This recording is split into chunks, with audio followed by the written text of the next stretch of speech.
Salut les devins, c'est Saikyo. Comme vous l'avez lu dans le titre qui sera sûrement très bizarre, j'ai pas encore vraiment décidé, mais je sens que je vais sortir une connerie dedans. Mais tout simplement, j'ai bel et bien vu le tout premier épisode de Radiant ou Radiant, je sais pas comment on prononce, je vais dire Radiant, et je vais vous en parler aujourd'hui. Alors Radiant, c'est le fameux manga fait par un Français, répondant au nom de Tony Valente, qui a été adapté, qui a été acheté, etc., par des Japonais en fait, pour le diffuser à la télévision japonaise et l'adapter sous forme d'animé là-bas. On en parle beaucoup parce que voilà, forcément un produit français qui s'exporte au Japon, en termes d'animé, c'est extrêmement rare, ça relève de l'exploit. Et du coup, justement, il y avait tellement de bruit autour de Radiant que j'ai voulu me faire mon propre avis. Vous avez été nombreux à m'en parler et je vous en remercie. Et aujourd'hui, je voulais faire une petite vidéo qui sera relativement brève pour partager à chaud, après avoir vu l'épisode 1, ce que je peux en penser. Ça va être important que je divise cette vidéo en deux parties. La première sera beaucoup plus courte que la deuxième. La première, c'est de tout simplement féliciter l'exploit qui a pu être réalisé, comme je vous le dis, par l'auteur du manga Radiant pour tout simplement avoir son histoire, son œuvre, le fruit de son travail qui a été adapté en animé au Japon. Les petits-enfants japonais, quand ils allument la télé, peuvent voir son dessin animé. Je ne sais pas si vous vous rendez compte. Nous, on l'a un jour plus tard sur le site ADN, Anime Digital Network, alors que pourtant nous sommes français, ou en tout cas francophones, et eux, au Japon, l'ont avant nous, alors que le produit est français, et l'ont à la télé, pas que sur Internet au final.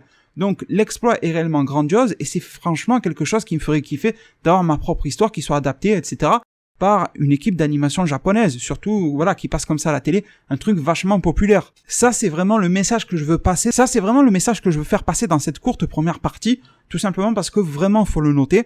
Et j'ai envie de vous dire, et c'est vraiment important parce que vous allez voir que j'ai pas forcément kiffé l'épisode, mais que peu importe ce qu'on peut en penser, et peu importe la qualité du truc, rien que le fait d'avoir accompli cette étape-là, chapeau. Déjà, je préfère le préciser.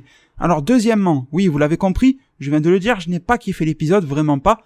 Alors c'est sympa, l'histoire, etc. qui nous est racontée, ça se laisse regarder et tout, il y a aucun souci. Mais déjà, pour les personnes qui ont vu ma vidéo sur Black Clover, je vous disais pourquoi je ne suivrai pas et je ne ferai pas de review de Black Clover. Je vous expliquais tout en détail, et en particulier le fait que, voilà, je trouvais ça assez classique. Alors je vous avoue que je n'ai pas regardé les tout derniers épisodes de Black Clover, peut-être que c'est devenu beaucoup mieux, mais c'est ce que j'ai ressenti en puissance x5 ou x10 en regardant l'épisode 1 de Radiant. Une chose que j'aimerais préciser pour débuter cette deuxième partie de ma vidéo, c'est que je n'ai jamais lu vraiment ni même le premier chapitre du manga Radiant.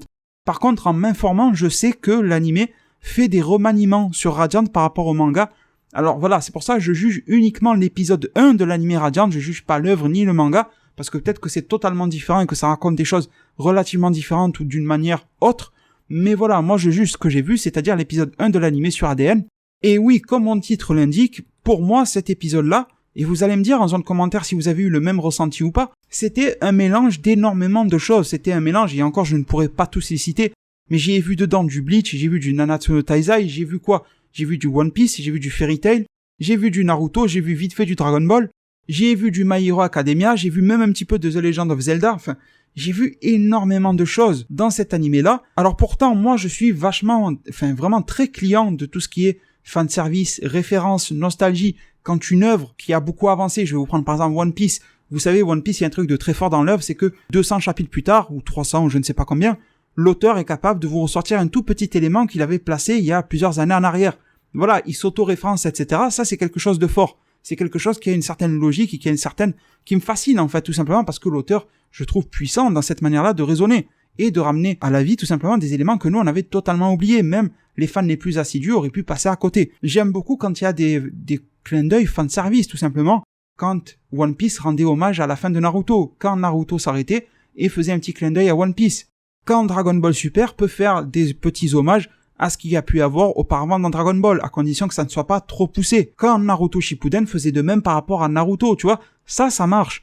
Mais quand tout un épisode, pendant les à peu près 20 minutes d'épisode, j'ai eu que des références ou que des reprises d'éléments, aussi bien de chara-design et d'histoire, de visuel, de tout ce que vous voulez, issus d'autres animés manga, et que j'ai du mal à discerner quelle est la réelle identité de cet épisode 1 de Radiant, eh bien là, non, je ne peux pas être satisfait. Au final, Black Clover, ce que je lui ai reproché, c'était d'être trop classique. Mais malgré le fait que Black Clover était classique, Black Clover avait une identité. Ça, je ne peux pas le lui enlever. Mais là, Radiant est classique, et en plus, j'ai du mal à lui trouver une identité. C'est ça les deux gros problèmes pour moi.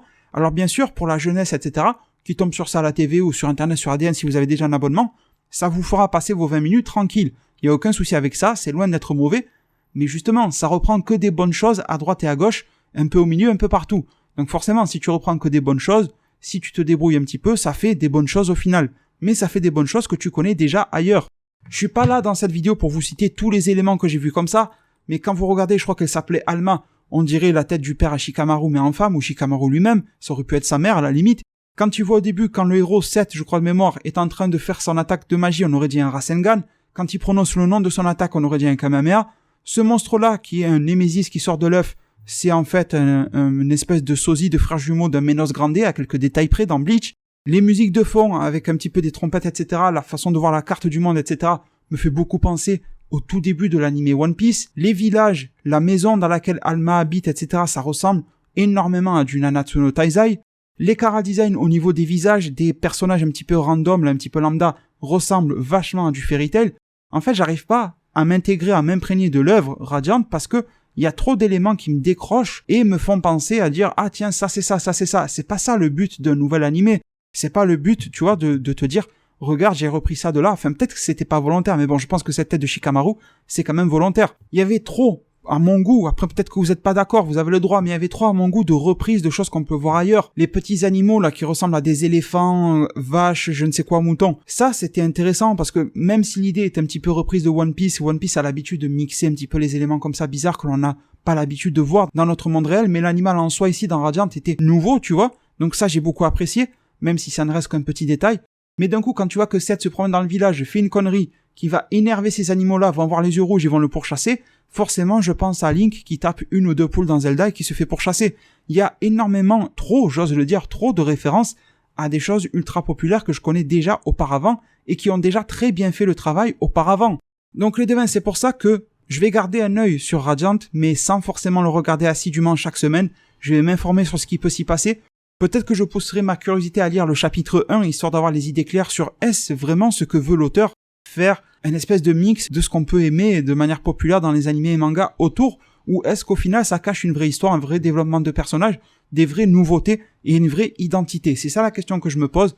J'espère que quand même c'est ça que l'auteur voulait faire et pas simplement ce que j'ai pu voir dans l'épisode numéro 1 de l'animé. Peut-être que vous, en zone commentaire, vous avez vraiment kiffé, mais je pense que si vous avez vu tous les animés que je vous ai cités, ils sont vachement populaires, donc je pense que oui. Forcément que les références que je viens de vous donner vous parlent. Il y en avait beaucoup d'autres. Je pourrais faire une vidéo entière à vous citer les références. À la fin, on avait du Izuku Midoriya qui était en train de se remotiver avec le vieux là qui est Bravery, je sais pas quoi, Quartet là, qui arrive tout musclé avec un costume qui ressemblait, voilà, dans la manière d'apparaître, de crier l'attaque, de défoncer le monstre, sa posture. On aurait dit Izuku qui était en train de galérer face à un ennemi. Il y a All Might. Bon, sauf que là, c'est un vieux All Might et musclé, un peu bizarre, qui vient le sauver, mais c'est pareil, tu vois. Donc j'espère vraiment que Radiant saura aller au-delà de ça. Je garderai, je vous ai dit, un œil curieux là-dessus de semaine en semaine, mais si ça reste comme ça, mon regard s'en détournera. Par contre, si ça se reprend, si ça apporte quelque chose de frais de nouveau, eh bien, mes deux yeux se plongeront là-dessus et on s'en parlera peut-être en vidéo. À ce jour, ce n'est pas du tout prévu de faire une review de l'épisode 2 ou quoi que ce soit. Je voulais vraiment faire le point sur l'épisode 1, ce qui me semblait primordial. Je le redis en fin de vidéo, ce que j'ai dit en début de vidéo. Je félicite, malgré tous les points négatifs que j'ai pu citer précédemment, je félicite l'auteur pour avoir pu apporter son œuvre jusqu'au Japon et la faire adapter là-bas. Je trouve ça, encore une fois, juste énorme. Une autre chose que je trouve énorme, c'est tout votre soutien. Il est rapide et il est gratuit, le fameux pouce bleu qui m'aidera énormément à progresser sur YouTube. Prenez tous super bien soin de votre futur. Et à plus pour de prochains arts divinatoires.